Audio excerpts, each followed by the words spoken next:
केंद्र सरकार के दिशा निर्देशों के अनुसार कल से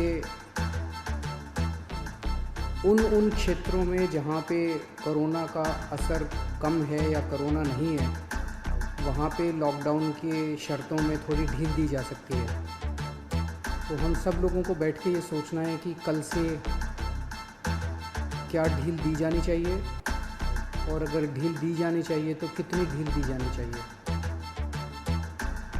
केंद्र सरकार का कहना है कि जो हॉटस्पॉट्स हैं और जो कंटेनमेंट जोन्स हैं, उनमें ढील फ़िलहाल नहीं दी जानी चाहिए, क्योंकि वहाँ पे स्थितियाँ ख़राब हैं और अपने को कंट्रोल करने की ज़रूरत है। दिल्ली में 11 ज़िले हैं। दिल्ली के 11 ज़िले हॉटस्पॉट डिक्लेयर किए गए हैं। तो केंद्र सरकार के मुताबिक तो सभी कंटेनमेंट जोन्स में ढील नहीं दी जा सकती। हमने दिल्ली सरकार में अपनी भी असेसमेंट की। पिछले कुछ दिनों में मैंने कई एक्सपर्ट से बात की, लोगों से बात की, और उन सारी चर्चाओं का जो नतीजा निकला वो मैं आपके सामने रखना चाहता हूँ।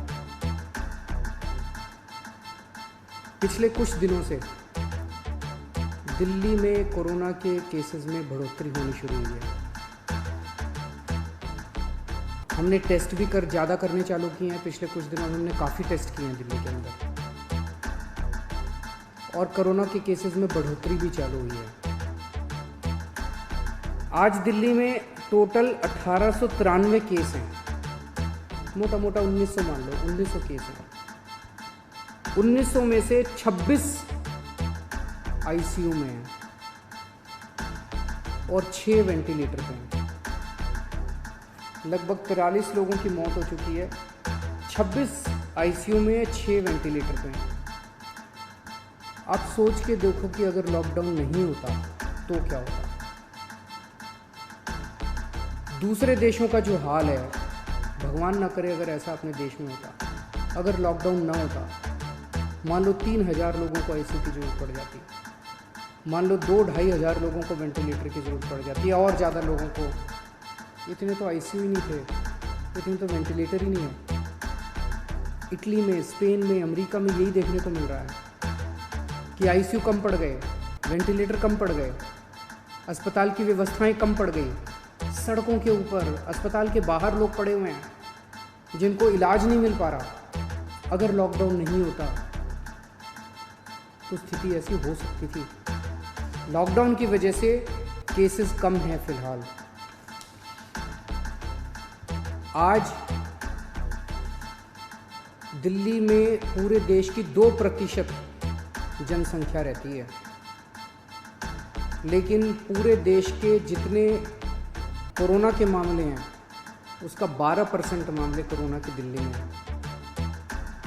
क्यों?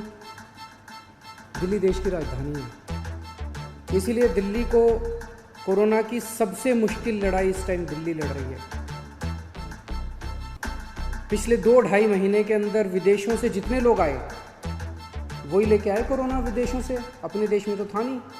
जितने विदेशों से लोग आए, सबसे ज़्यादा लोग दिल्ली में आए, क्योंकि दिल्ली देश की राजधानी है, अंतर्राष्ट्रीय एयरपोर्ट और भी कई जगह है, लेकिन सबसे ज़्यादा लोग यहाँ आते हैं। सबसे ज़्यादा लोग यहाँ आए, उनको हमने क्वारंटाइन में रखा, लेकिन उसके पहले नहीं रखा था, बाद में आई गाइडलाइंस। तो सबसे ज़्यादा मार दिल्ली को बर्दाश्त करनी पड़ी। मरकज़ के अंदर जो इंसिडेंट हुआ उसका भी सबसे ज़्यादा मार दिल्ली को बर्दाश्त करनी पड़ी। इसे दिल्ली पे सबसे बड़ी जिम्मेदारी पड़ी। तो आज जब ये निर्णय अपने को लेना है कि कल से कुछ ढिलाई देनी है कि नहीं देनी, मैं भी देना चाहता हूँ ढिलाई। इतनी सख्ती बड़ी मुश्किल हो जाती है। कैसे लोगों का गुजारा चलेगा, कैसे लोगों की रोज़ी रोटी चलेगी, कैसे लोगों का घर चलेगा। लोग बहुत मुश्किल में हैं। बच्चों के स्कूल बंद है। हम भी ढिलाई देना चाहते हैं, लेकिन ढिलाई देना बड़ा आसान है, और ढिलाई दे दी और स्थिति बहुत ख़राब हो गई, और उसके बाद अगर आईसीयू कम पड़ गए और अस्पताल के बेड कम पड़ गए और वेंटिलेटर कम पड़ गए और ऑक्सीजन कम पड़ गई और पता नहीं कितनी अगर जानें चली गई, तो हम कभी अपने आप को माफ़ नहीं कर पाएंगे। इसीलिए इन सब चीज़ों को ध्यान में रखते हुए हमें लगता है अभी थोड़ा संयम बरतने की ज़रूरत है। हमने निर्णय लिया है अपने दिल्ली वासियों की ज़िंदगी का ख्याल रखते हुए, सबकी सेहत का ख्याल रखते हुए कि फ़िलहाल लॉकडाउन की शर्तों में कोई ढिलाई नहीं दी जाएगी। एक हफ्ते के बाद फिर से हम सारे एक्सपर्ट्स के साथ बैठ के, सबके साथ बैठ के इस पे दोबारा इसकी असेसमेंट करेंगे और अगर ज़रूरत पड़ी तो उसके बाद ढिलाई दे सकते हैं, लेकिन फ़िलहाल दिल्ली में किसी तरह की कोई ढिलाई नहीं दी जा रही है।